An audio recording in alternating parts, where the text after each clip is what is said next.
How to create a basic user activity report in Tracker RMS. You'll first want to find the All Report section by clicking on the word Reports, or you can access the New Report button right from here. Now the first thing as far as building a report is to follow the little purple arrow. This purple arrow is going to remind you where to go. So the directions here, please select a report view to get started, and the purple arrow is going to let us know where to click. So in this case, we are going to want to report on activities and user activities. So really, you'll want to break it down to what part of the database you're going to be pulling this data from. If I select user activities, I'm then going to select a report type from the options above, and the purple arrow is going to direct me. Do I want a table, which will give me much more information? Or do I want something like a pie, a column, or a line chart? I'm going to choose a table. Then it's going to ask me to drag the columns here to add them to a report. I find that clicking is easier than dragging, but either one will work. So come over to the columns section and go ahead and pull in a couple columns that you might want to see. In this case, I'll probably want to see the date due, which is the same thing as just the date. I'll want to see things like maybe what type of activity it is or what status the activity is in. I'll also want to know the user's name, so who actually logged that activity. And then maybe I want to count or a custom field that I'm using.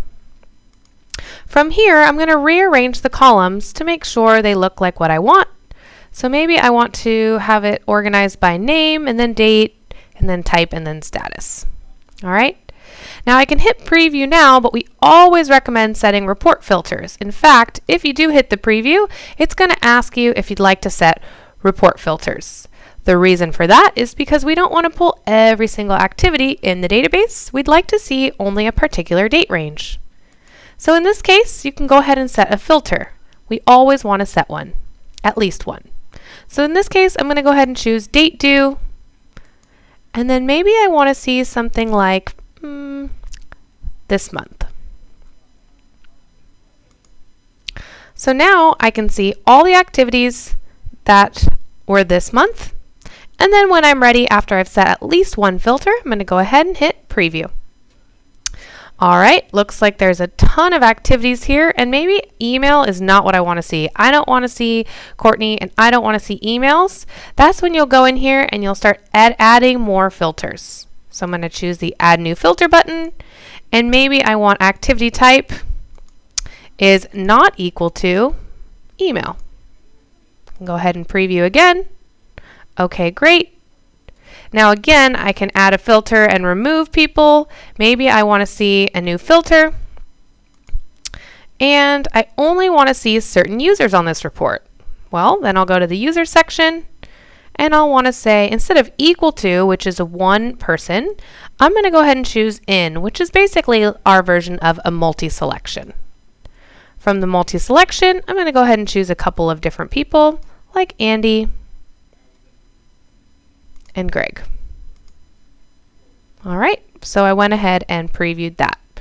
Okay, so now I have all of Andy and Greg's activities that happened this month that are not emails. Now I can further manipulate the report to make it look a bit prettier.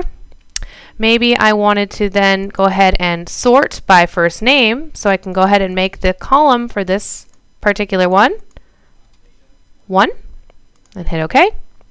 So now I have all of Andy's first. Maybe I want to then group it together. So right now, if we scroll down, we can take a look that, Andy just kind of runs right into Greg. So maybe I want to actually group those together here. So I can come up here and say, well, I want to go ahead and group it by full name. And then I can preview it again. So now you'll see that we've kind of grouped it. So we have a subtotal line here, or a separating line. Now I can actually add a subtotal line if I'd want by adding a counter in here and leaving it at sum total and hitting preview.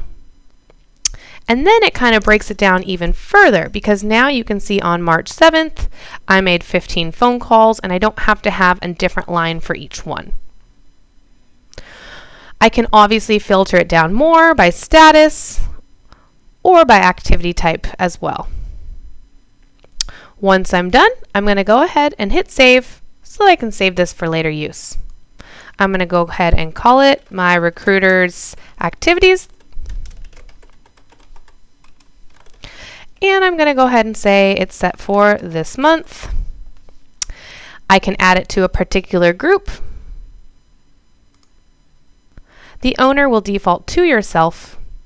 You can add it as a favorite, and then you can directly add it to a dashboard as well. So if you've built a dashboard for your recruiters to take a look at their activities, you can go ahead and add it right to there, or you can choose to share it with others on the management team by selecting them right from that drop-down. Once we've saved that report, it will now live in your report section, and you can access it at any time. Now you can also export or edit the report or undock to print. And that's how you create a basic activity report in Tracker RMS.